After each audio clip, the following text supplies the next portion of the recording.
Филләр. Филләр борын-борыннан бик күп халыкларда, бигрәк тә Һиндстанлыларда тынычлык, биеклек һәм зирәклек символы булып саналган. Бүген без исә әлеге хайваннар турында кайбер кызыклы фактларга тукталып китәрбез. Филләр инде күптән үлеп беткән мамонтларның иң якын туганнары һәм бүгенге көндә коры җирдә яшәүче иң зур имезүчеләр. Аларның уртача авырлыклары 5 тонна, 5000 килограмм. Әлбәттә, мондый зур авырлыктагы хайванга күп ашарга кирәк. Иректә яшәгән фил көненә 300 килограмм яфрак һәм чирәм ашый, һәм 300 литрга кадәр су эчә. Филләр баскан килеш йоклыйлар.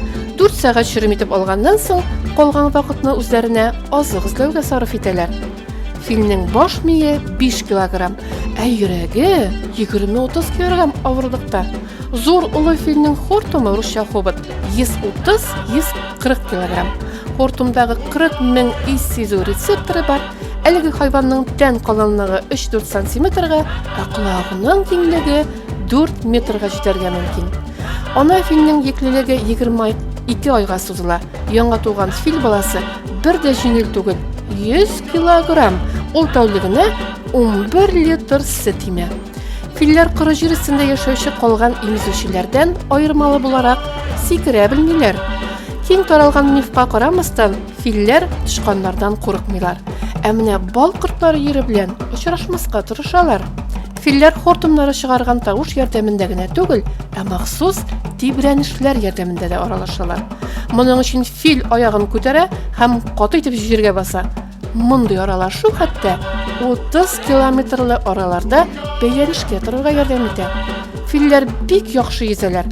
Әлеге имезүченең 70 километрлы су бугазын йөзеп чыгуы мәгълүм.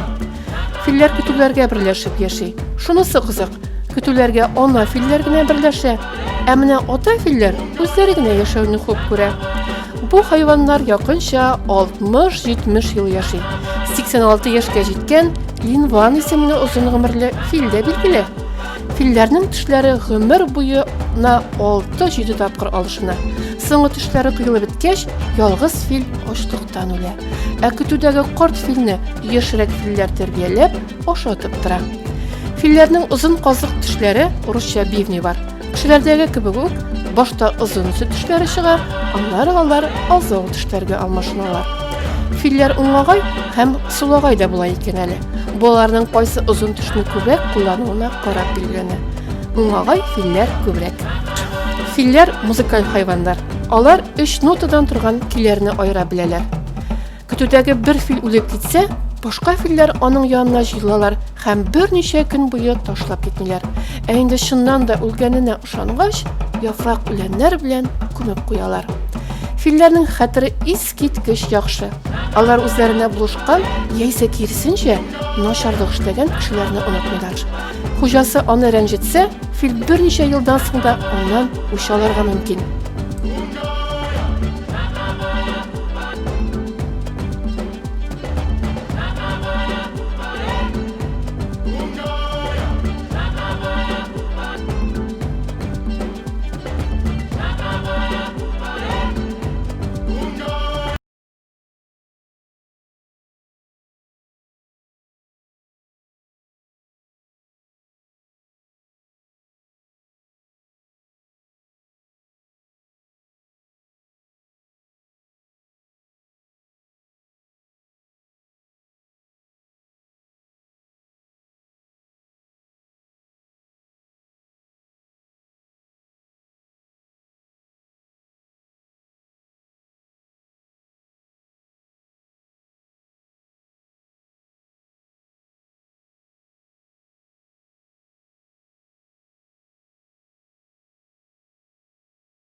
дә торалар, аннары бер үчедә 38 литр су эчеп бетерә.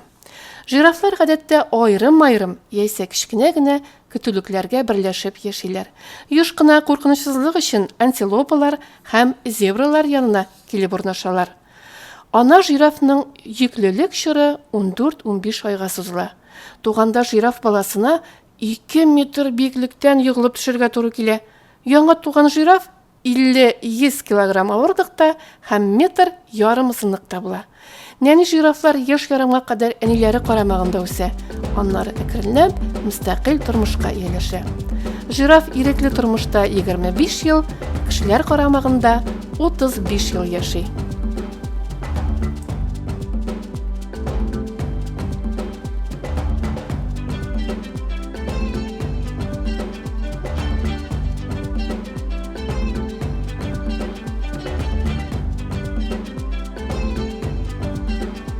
Крокодил. Крокодил йорткыч җир су рептилиясе. Ул тропик һәм субтропик климатта яши.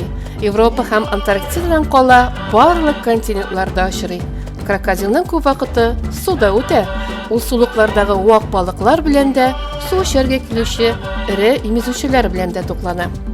Крокодил 100 яшькә кадәр яши.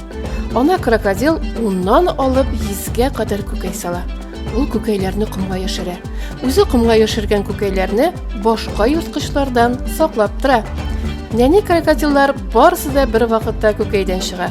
Бу вакытта комның нинди температурада булуы зур уйный. Комның температурасы 31-32 градус булса, малай крокодил, түбәнрәк яисә югарырак булса, кыз крокодил туа. Крокодилның тешләрен чистартучы кырчык турында риваять бар. Бу дөреслеккә туры килми.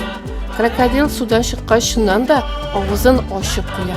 Тик ул моны тән температурасын төшерү өчен эшли. Крокодил авызыннан чыккан ит исенә бик күп чебен очып килә. Һәм кырчык нәкъ менә шул чәкләрне тота башлый икән. Ә крокодилның тешен чистарту мәсьәләсенә килгәндә, бу сирелүче хайванга ул бөтенләй дә кирәк түгел. Чөнки крокодилның тешләре даими алышынып тора. Кечкенә вакытта ай сайын, ә зурак үскәч ел сайын иске тешләре кыюлып, яңалары чыга икән.